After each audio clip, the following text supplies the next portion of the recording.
Rakaman mesej khutbah ini merupakan edisi khas di dalam bahasa Melayu sempena penutupan masjid-masjid di Singapura dan ketiadaan solat Jumaat pada hari Jumaat 27 Mac 2020 disebabkan wabak COVID-19.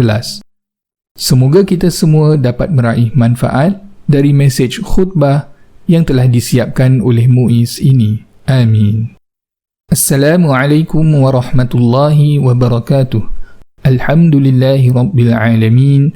Allahumma salli wa sallim wa barik ala sayyidina Muhammadin wa ala alihi wa sahbihi ajma'in. Saudara-saudari sidang pendengar yang dirahmati Allah, bertakwalah kepada Allah Subhanahu wa taala atas segala kurniaannya yang tidak terhitung. Dalam kesusahan yang kita lalui, ada kurniaan Allah untuk kita mensyukurinya. Bagaimanakah kita menterjemahkan syukur kita kepada Allah dalam kehidupan harian kita? Imam Nawawi rahimahullah mengatakan ada 3 jenis hamba Allah dalam peribadatan mereka kepada Allah. Pertama, mereka yang menyembah Allah kerana takut kepada Allah. Ini adalah ibadah seorang hamba yang takut kepada tuannya. Kedua, mereka yang menyembah Allah kerana mengharapkan ganjaran dan pulangan. Ini adalah ibadah seorang peniaga, memberi dan melabur dengan mengharapkan pulangan. Ketiga, mereka yang menyembah kerana rasa syukur kepada Allah. Dia memahami bahawa apa juga yang dia lakukan, dia tidak akan mampu membalas balik segala nikmat Allah. Dia malu dengan Allah. Dia hanya mengharap keridaan Allah sebagai hamba yang bersyukur kepada Allah. Inilah darjat ibadah yang tertinggi. Inilah ibadah Rasulullah sallallahu alaihi wasallam. Apabila ditanya isterinya Aisyah radhiyallahu anha, kenapa Rasulullah sallallahu alaihi wasallam beribadah sehingga bengkak kakinya, sedangkan Allah telah mengampunkannya apa yang lalu dan akan datang? Rasulullah sallallahu alaihi wasallam bersabda, "Afala akunu 'abdan syakuran?" yang bermaksud, tidakkah patut aku menjadi seorang hamba yang bersyukur? Hadis riwayat Imam Bukhari. Sidang pendengar yang dirahmati Allah, bagaimanakah kita menterjemahkan syukur kita kepada Allah? 3 perkara yang boleh kita lakukan. Pertama, kita menzahirkan syukur kita kepada Allah dengan zikir-zikir dan doa-doa harian. Sebutkan Alhamdulillah dalam semua hal. Zahirkan rasa syukur ini. Basahi lidah kita. Terangi hati kita dengan sentiasa menyebutkan Alhamdulillah pada waktu senang dan waktu susah. Rasulullah sallallahu alaihi wasallam bersabda yang bermaksud, sungguh menakjubkan urusan seorang mukmin. Semua urusannya adalah baik baginya. Apabila mendapat kesenangan, dia bersyukur dan ini adalah kebaikan baginya. Apabila tertimpa kesusahan, dia sabar dan ini adalah kebaikan baginya. Hadis riwayat Imam Muslim. Kedua, kita terjemahkan syukur kita dengan perbanyakkan amalan-amalan baik yang wajib dan yang sunat. Kita malu dan insaf kepada Allah. Amalan-amalan kita tidak mampu membayar balik kurniaan Allah pada kita. Tetapi kita beriman dan yakin akan rahmat dan fadilat Allah.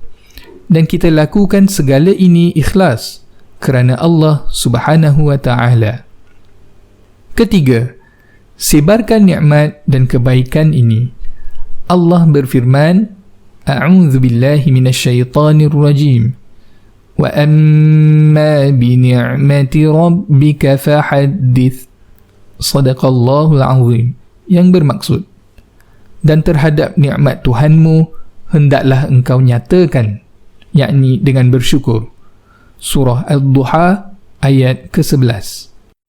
Diriwayatkan dari cucu Rasulullah sallallahu alaihi wasallam, Al-Hasan ibn Ali radhiyallahu anhuma. Dalam menafsirkan ayat ini, beliau berkata, apa yang kamu lakukan dari kebaikan, sampaikanlah kepada saudara-saudara kamu. Ini tidak bermaksud kita mendabik dada atau menunjuk-nunjuk kebaikan kita. Tidak sama sekali. Ini bermaksud kita tunjukkan dan menggalakkan kebaikan. Sebarkan cerita-cerita kebaikan. Ini semua akan memberi inspirasi dan motivasi kepada orang lain, dan ia menunjukkan nikmat dan kurniaan Allah kepada kita. Ujian COVID-19, walaupun satu kesusahan, namun tersirat dalamnya hikmah Allah. Kita tetap rasa bersyukur kepada Allah. Kesabaran kita melalui ujian ini adalah tanda syukur kita kepada Allah. Kita beribadah kepada Allah dengan rasa rendah diri dan insaf, meminta pertolongan dari Allah dalam kita mengharungi ujian ini. Ini dengan kita perbanyakkan amalan-amalan saleh dan kebaikan-kebaikan. Langkah-langkah pencegahan yang kita lakukan adalah amalan-amalan saleh dan kebaikan. Kerana kita diperintahkan Allah untuk berusaha dan mengambil segala langkah mengelakkan kemudaratan. Kita menyokong dan membantu sesama kita dalam usaha mengelakkan kemudaratan dan memohon Allah mengangkat kemudaratan. Inilah cara kita sebarkan nikmat Allah. Inilah maksudnya kita bersyukur kepada Allah. Sidang pendengar yang dirahmati Allah, Ramadan menjelang tiba. Inilah peluang untuk kita mengeratkan hubungan kita dengan Allah dan makhluk Allah. Masa untuk kita menterjemahkan kesyukuran kita seperti yang dinyatakan tadi, dalam apa juga keadaannya.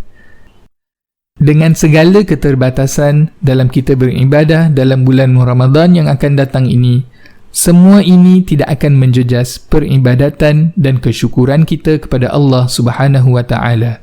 Kerana Allah begitu dekat kepada kita sebenarnya.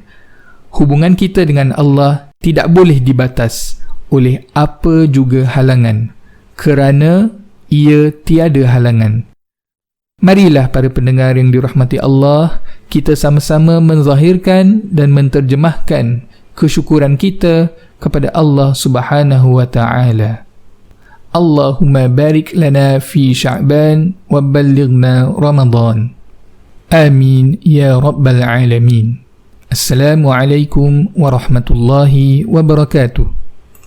Sekiranya anda mempunyai teman-teman atau keluarga yang perlu mendengar intisari khutbah di dalam bahasa Inggeris pada setiap Jumaat, sila layari podcast muslimparents.sg di laman www.muslimparents.sg. Kami sangat-sangat mengharapkan doa anda.